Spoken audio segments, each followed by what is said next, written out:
Good morning, watch fans. This is Big Jim with the Big Wrist, coming to you from Las Vegas.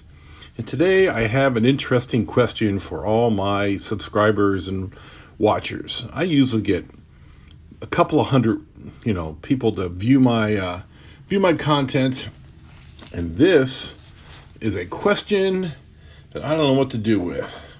What we have here is a Bulva. It's one of the Precisionists. If you see right here, it has that ridiculously fast, hang on, let me change the color balance. Sorry about that, guys. It has that very, very fast sweep. You can zoom in a little bit. It's 262 kilohertz.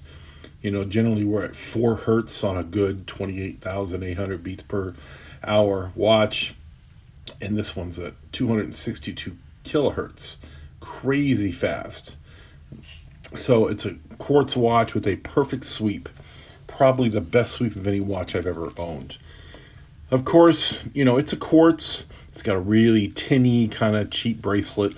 Almost looks like a Seamaster bracelet, the way they've done those odd links. But it's all one piece. They're fake 5 links with the one piece, It's got a decent butterfly clasp. This is the first butterfly clasp I ever got on a watch that I actually considered, it's not bad. It's very smooth, very comfortable, very secure, very easy on and off. And of course, it fits the 8.5-inch Big Wrist. The problem is, it's a broken watch. It's been to I sold this. I had it fixed, sold it. It arrived with the back popped off. The guy took it to his jeweler. Apparently, he had a jeweler in the family, a watchmaker. The guy could not get it to stay on. His diagnosis, and the same as I have, is that this back has a very slight bend to it. Not much, it's a slight bend to it. When you lay it flat and you press all the edges, one edge will pop up a little bit. Only one portion of it will pop up a little bit. So it is not completely flat. So that means it'll go on the back, but it won't stay on the back for very long. Eventually, it's under spring tension, it'll pop right off. This was a $105 watch. Very inexpensive. So far, I've managed to have it diagnosed twice now, once by somebody else and once by my guy for free. The first guy said basically he had no idea what was wrong with it. It was going through batteries really badly, and I eventually went to a different quality battery. I got these, what are these? These are CR, I can't even read them. I think they're Duracells. These are Amazon Basics, but they were Duracells. So, whatever the problem with the battery was, it seemed to have gone away. I've had this over a year, not quite a year. It's under a 3-year warranty, so I contacted the original seller who sells refurbed watches, and at first he was like, great, yeah, send it in, we'll give you a new watch, we'll give your money back, whatever you want. So I sent another email and said, go ahead and send me a shipping label and I'll send it right out to you. Because again, eBay listing his free returns and 3-year warranty. And so that was the last contact I had with him, about probably October. I sold this in September to somebody during my September purge, and this is the only watch that came back. I only sold it for $50, and I unfortunately sold to a guy in Canada. And because I offer free shipping, I didn't realize that it was in Canada when I sold it to him. So I offered free returns, so I had to pay for his $20 in shipping. So now I'm out $75 on a $100 watch. So now I'm out $175 on this watch, and I'm reluctant at this point to fix this watch. Could sell those parts. The movement still works. The bracelet's okay. It just needs a back.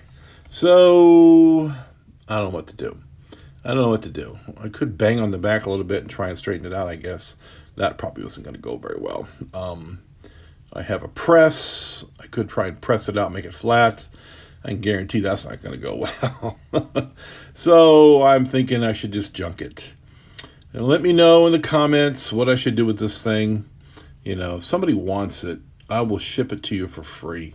A U.S. address only, basic U.S. postage. It cost me a couple of bucks, and I will send it out to you. If someone overseas wants it, you have to pay actual shipping. But in a month from now, if it hasn't had an answer, I'll stick it back in the safe and Then from there, I go in the garbage can probably. It really isn't worth fixing at this point. It's a $100 watch, and I'm out at $175. I have another watch I fixed recently. I broke. It was my SKX modified, and that fix cost me $154, and we had agreed on $100. So I have almost $500 into an SKX with the mods and everything else on it. And that watch actually runs great, and now it's a full seal kit, and it has a new movement and a whole 9 yards. Apparently the movement got wet and it got corroded, and it's a 4-hour movement. It's not a huge deal. And I can't remember. I think I did a little work on that watch myself. But anyways, it has a new stem, new crown, all that good stuff. But that watch, I think an SKX, is worth fixing. I do. And I have it still. It's in the safe. I don't wear it much. It's in the safe right now. But so this watch is in the what do I do pile. Beautiful watch. And if I could find a way to make it work, I would. So let me know what you think in the comments. Should I take it out to the range and put one right through the center at about 50 yards? I could do that. Should I launch it through my friend's clay shooter and see how far it goes? Maybe hit it with a shotgun on the way down. Should I just get non-dramatic and toss it? I could put it on eBay for $1, $5 shipping to get rid of it. Broken watch. I'd probably sell pretty quick. Let me know what you think in the description. I'm sorry I didn't post earlier, folks. I've been a little under the weather. I'm feeling better now, so hopefully I'll get a post a couple of weeks now. Let me see how now I'm feeling better. Let me know what you think in the description. This has been Big Jim on the Big Wrist. Peace.